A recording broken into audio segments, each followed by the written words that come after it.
Welcome to another episode of the curly physicist. आज curly बाल नहीं है मेरे, आज सीधी जलेबी बनी हुई हूँ।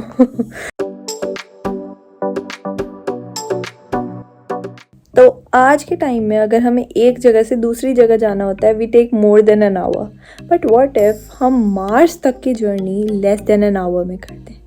Yes, I am going to explain such kind of a thing through a presentation. Watch that.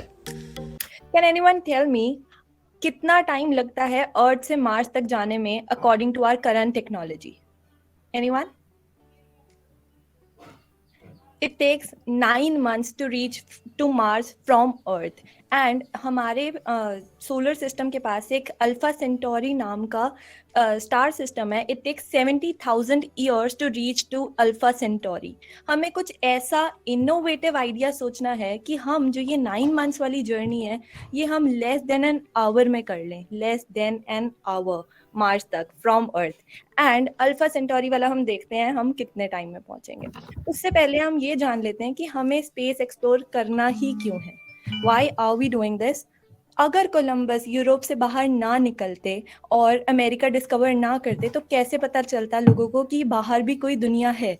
हम सेम सिचुएशन पर हैं अर्थ पर रहकर कि हमें बाहर जाना पड़ेगा, एक्सप्लोर करना पड़ेगा देखने के लिए कि बाहर और दुनिया है या नहीं. Also when Earth ceases to exist तो हमारे पास एक प्लान बी होना चाहिए. हमारा प्लान बी है as of now Proxima B. What is Proxima B? Let's see that. Please subscribe to my channel and don't forget to press the bell icon so that you get notified as soon as I upload a new video. Abhi I told you that we have a star system, Alpha Centauri. This is a system of 3 stars, Alpha Centauri A, Alpha Centauri B and Proxima Centauri. Proxima Centauri के star है उसके around एक planet revolve कर रहा है by the name Proxima B. And Proxima B is considered according to our scientist it is considered to be similar to Earth. इसका size भी similar है एंड जिस जोन में ये एग्जिस्ट कर रहा है, जैसे हम कहते हैं ना कि अर्थ का एंड सन का डिस्टेंस जो है it is perfect for life to exist on Earth. Similarly for Proxima B this could be our first interstellar journey. By interstellar, I mean the journey between two stars. अब अगर हम अपनी current technology के according चलें, which is a space craft moving at 23 kilometres per second, we can reach Proxima b at in 70,000 years. Does it seem possible, practical? No. But हमें कुछ ऐसी innovative चीज़ लेकर आनी है जिससे हम ला चुके हैं, हम आइडिया ला चुके हैं, अब हमें बस एग्जीक्यूट करना है. हम ये जर्नी कर लेंगे 20 ईयर्स में, विच हम अपनी लाइफ टाइम में कर पाएंगे. यही हमारा टॉपिक है, ब्रेक थ्रू स्टार शॉट. अब ब्रेक थ्रू स्टार शॉट में हमने करना क्या है, हमारे पास एक स्टार चिप होगी. As you can see here ये ग्रीन कलर्ड चिप है. इसमें हमारे पास नेसेसरी डिवाइसेस सारे हैं, जैसे हमारे पास कैमरा है, कम्युनिकेशन डिवाइसेस है, whatever that we need कि हमारे पास ये डिवाइस जब हमारा प्रॉक्सिमा बी पर पहुंच जाए तो we can detect everything, all the data can be taken.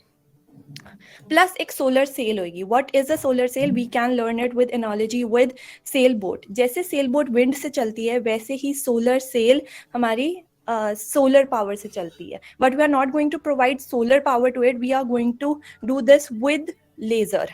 हम क्या करेंगे, ऑन द ग्राउंड हम एक एरे ऑफ लेजर बना देंगे which is at a scale of 1 kilometre and it will release hundreds of gigawatts of power and all the laser will combine into one beam and that beam will be provided to solar sail and it will accelerate the solar sail at high speed and it can reach Proxima B in 20 years. एक बार वहां पर हमारा ये device, इसे हम नैनोक्राफ्ट बोलते हैं, ये नैनोक्राफ्ट हमारा Proxima B पर पहुंच गया, it will start revolving around Proxima B and it will capture pictures और हमारा डेटा वापस आ जाएगा on the ground in 4 years because it is 4 light years away. Okay. अब हम एक नैनोक्राफ्ट नहीं भेजेंगे, हम we are going to send hundreds और इवन थाउजेंड्स ऑफ नैनोक्राफ्ट्स. क्यों? बिकॉज नैनोक्राफ्ट्स की durability, it has to survive for 20 years, it has to survive cold vacuum, it has to survive high speed. So we are going to send hundreds or even thousands that at least one should survive till the end. for 20 years. In this slide, we have summarized all the things that I've told right now. Next, हमारे कुछ challenges हैं. If ये challenges ना होते अभी तक हम execute कर चुके होते. कुछ challenges हैं. सबसे पहला challenge हमारा ये है कि जो हमारा नैनोक्राफ्ट है, जो हमारी लेज़र है, लेज़र कैन जो hundreds of gigawatts of power है, it can provide only a few Newton's of thrust. इसको तो हमने कंपनसेट कर लिया. हम ये कह रहे हैं कि जो हमारा नैनोक्राफ्ट होगा ना, वो इतना लाइट होगा, फ्यू ग्राम्स का होगा कि few Newton's of thrust can solve the purpose. Second हमारा जो चैलेंज है, इट इज़ ड्यूरेबिलिटी. अब मैंने अभी बताया 20 ईयर्स तक सर्वाइव करना है, कोल्ड वैक्यूम सर्वाइव करना है, हाई स्पीड सर्वाइव करनी है, तो हमारी सोलर सेल और जो हमारा स्टार चिप है, it should be durable. And जो हमारा थर्ड है, अब वहाँ पर प्रॉक्सिमा बी पर हमारा पहुँच गया जो हमारा नैनोक्राफ्ट है, it will start revolving at high speed only. तो स्पेशल रिलेटिविटी के इफेक्ट्स आएंगे, एंड स्पेशल रिलेटिविटी के इफेक्ट्स के कारण हमारे कैमरा से जो इमेज ली जाएगी, इट कैन बी डिस्टॉर्टेड. तो हमें वो डेटा कलेक्ट करना एक हमारे लिए चैलेंज है. And this Breakthrough Starshot is expected to launch in 2036. जब ये प्रोग्राम होगा, we are going to discover a lot of things. We might discover an alien life. We are going to solve a lot of questions, and we are going to come up with a lot of questions to solve. And this is the most innovative thing for me. Let's hope for the best. Thank you. अभी जो हमने देखा, we are sending a device.